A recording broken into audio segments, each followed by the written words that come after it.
And we go to the Marks Payne Real Estate Hotline and check in with Titans first-round pick Peter Skoronski, kind enough to give us a couple of minutes this morning. What's up, Peter? How are you? I'm doing good, guys. Thank you for having me on. Absolutely. Thank you. First of all, congratulations on, I'm sure, what has been a whirlwind of a week. How excited are you to come to Nashville? I'm definitely very, very excited. Definitely a city I know a lot about, and obviously really excited to be a part of the organization too. But be down there in a few days, actually, and I'm looking forward to it. So it's crazy to me, just being someone from here, like how much people love coming to Nashville and just how many people in their 20s, right, just always want to be in this city. Have you had teammates or friends that are jealous that you're coming to the place that, like, it seems like everyone in their 20s in the country wants to move?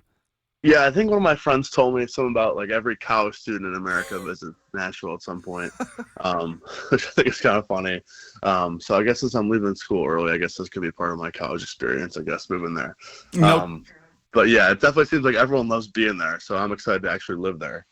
For sure. If that being the case, a lot of people love Chicago, too. I got to ask you this, man, since you're from the area, like, were you sort of happy with not being drafted by Chicago, considering it was so close to what college career and everything? Yeah, no, I think I would have liked the idea of playing, for my hometown.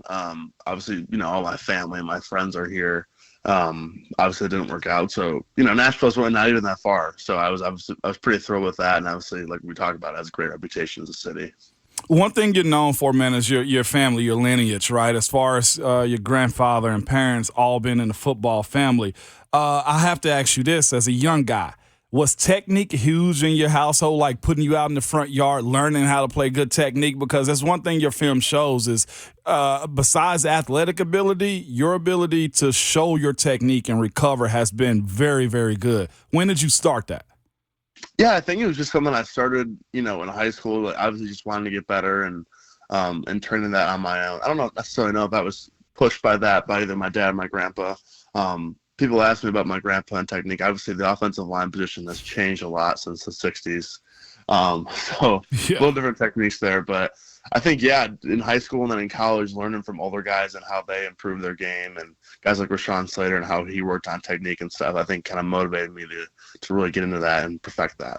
And I guess that's the next question I was going to have for you as far as Rashawn Slater goes. A lot of people see people in front of them and they get motivated. When you saw him go high, man, what did that do for you coming from the school as you did, and say, did you automatically say, I'm next?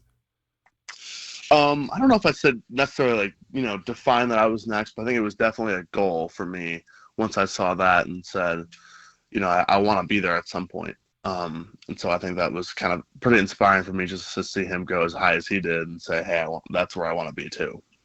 You always talk about, how you grew up and your grandfather and how much he meant to you. I think I asked you in the press conference just words to live by that your grandfather maybe told you.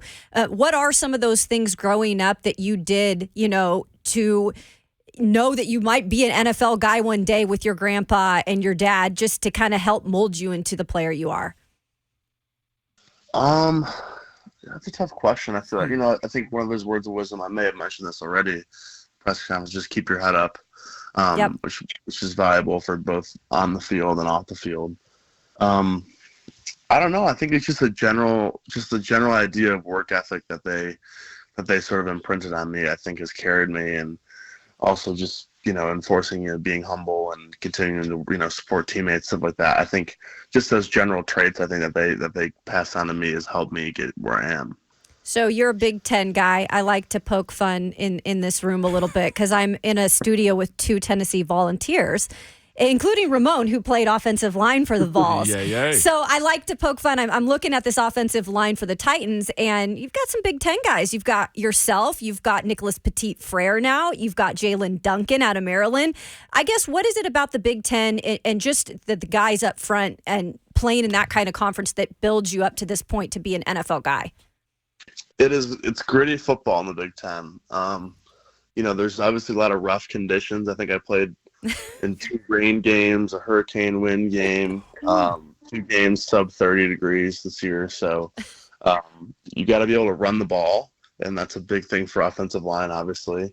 So it's just one of those, you got to be able to get in the trenches and get dirty with it, because there's not a lot of spread offense, not a lot of 5 wide, throw the football around like there is maybe more so of down south. And the conditions we play in, you'll be able to run the ball. And so I think that's where like that identity comes from with the offensive linemen in the Big Ten. One more quick question for me. This is a fun one because I'm reading all the things that you like, which there's so many things that the Office guys he enjoys. He's a Luke Combs fan, and then you like to cook, and if you have some downtime. So do you make your own pizza because you're a pizza guy? I don't make. So I'm not that great of a cook. It's sort of born out of necessity. I've never really made my own pizza. One of my friends has a pizza oven, and his family makes pizza. But no, I've never really made my own. I'm not a great cook. It's more like something I just picked up because I had to. But I do it. Like mac and cheese? Yeah. No, more like, yeah. Perfect. Hey, that works. Peter Skoronski with us this morning on Ramon Kayla Will. So, Peter, I know you didn't play football until 6th grade. What was your favorite sport you played before you dove into football? I always, I played soccer from a very, very young age. I don't know if that's a common experience, but I feel like everyone, their first sport is always soccer. Mm-hmm. Even like when you're in like preschool, you play soccer. So I think that was when I played. And then obviously I played basketball too, which I liked. I didn't like baseball though. That was the 3 pre-football sports. Okay. So at soccer, like, were you the biggest guy in the field then? Like, what position is a young Peter Skoronski playing on the soccer field?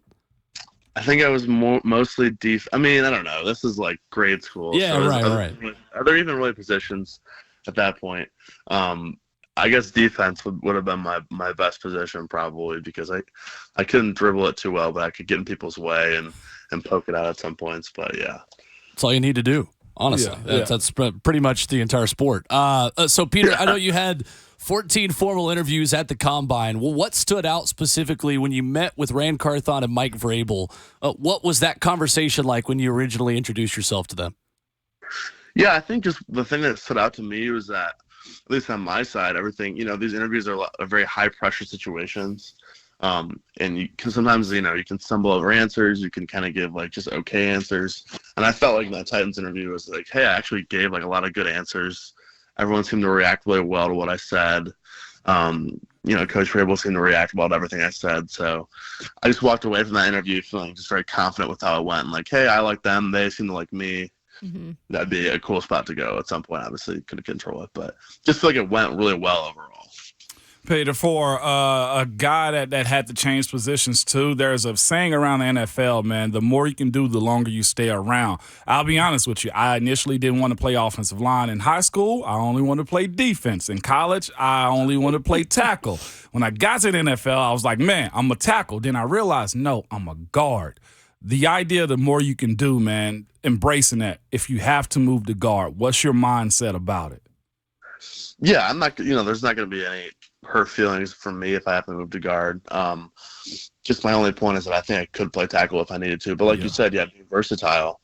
I'll be totally fine with that and just learn the position and try to be the best player I can be at guard. Obviously, it's not easy to play guard either. Yeah. So just definitely just going to get ready and learn it and try to be great at it.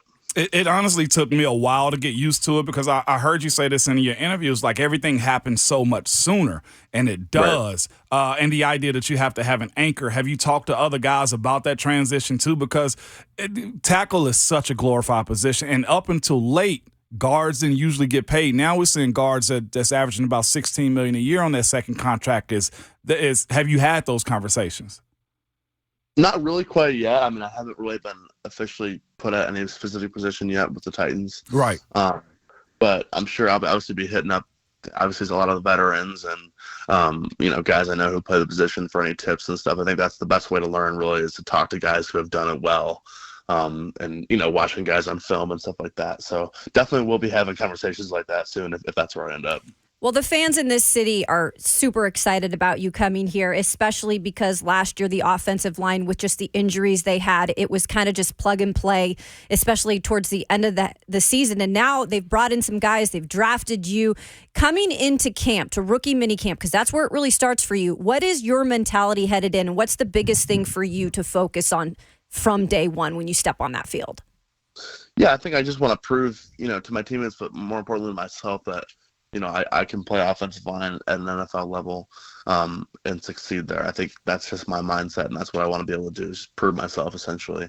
But also just doing anything I can do to help this team win from an offensive line standpoint. No doubt about it. The other question I have for you is this, man. What do you do with your footwork? That's one thing I was overly impressed with. Your footwork and hips. Are you doing yoga, Pilates, or just ballet? Because I was impressed by the footwork and hips. No ballet, but my dad used to always force me to do jump rope a lot. Whoa. So in high school and stuff, I did lots of jump rope. I think that's probably what I could attribute it to. That's awesome. That's a football guy move right there. Right? Absolutely. Early on in your footballing career. Peter, have you had the chance to catch up with any of the other rookies in your class? Have you been able to talk with Will Levis or any of the other guys so far? Yeah, we've all been sort of texting back and forth and talking about our plans and stuff. Obviously, already learning the offense over Zoom with the other offensive linemen. So, it's tough to really get to know anybody when you're not in person, but it's been cool interacting with them so far. Everyone's been great. All right, so Peter, you have to ask anyone this from Chicago. Are you White Sox or Cubs? White Sox. Really? White Okay. Sox. Well, What's the story? when was like the original White Sox game experience for you? Original? Oh man. The first game I went to, years and years ago when I was very little. I don't know. I've been to a good amount of games, I'd say. They haven't been super good, but that's okay. But still definitely White Sox over Cubs. No doubt about it. The other question is, you went to Northwestern, man. How was it with you guys Players Union? I know you guys have that, man. How much different of a process was it for you guys as football players as opposed to, you think, like other universities? How intricate was it? In terms of you guys have representation as what we like to call a union sometimes. Oh, I don't know if we even had that. I think there was just a push for that a few years ago back then. I don't know if we actually have the union. I think that was just something that was pushed for a while ago, and I don't think it actually happened, but what happened and what that would be like. But no, I think we just had a normal, just like any other team, I think. Oh, okay. I thought you guys actually went through with that one. Yeah, well, Peter, on the way out, man, the last left tackle here was known as quite the podcaster. Like, do you have any plans to start a podcast here in Nashville? I mean, it's just something that people outside sports do. But like, what other ideas do you have here? Filling in on this offensive line. Yeah, I don't know if anyone would really care what I have to say if I had a podcast. I don't think people would listen. But no, I do listen to Bussin' with the Boys a little bit here and there. Obviously Taylor's great, so I don't know. We'll see what happens. I probably should get to Nashville first before I decide about any other hobbies I want to pick up. One more quick question. Are you bringing Film, your black lab, along? Oh, his name is Slim. Slim. S-L-I-M. Okay, Yeah. they have it in I here don't as know what that film. even means. Flim. Flim? What the I heck? saw it somewhere. I was like, what? Okay, let's get No. that straight, Peter. It's Slim. Yeah. Yeah. it's Okay. Slim. Are you bringing Slim along? No, he's really my dad's dog. Okay. But he is my dog, but I couldn't separate him from my dad. So, Okay, I get it. Yeah. Great stuff with Peter Skoronski, Titans first-round pick with us this morning. Peter, continued health and success for you moving forward into camp, man. And once again, congrats. Appreciate it, guys. Thank you for having me on. Absolutely. There he is, Peter Skoronski, telling us again, no doubt White Sox over Cubs. Yeah, Also, wasn't even a thing. Get from him a football guy. Yeah. Period. Yeah, you think? I respect this process of saying, no, let me get to Nashville first, and then we'll talk about podcasts. Not and starting a everything podcast else. yet. Yeah. Mike Vrabel, I think, will love that answer. Football Pizzeria, guy. maybe.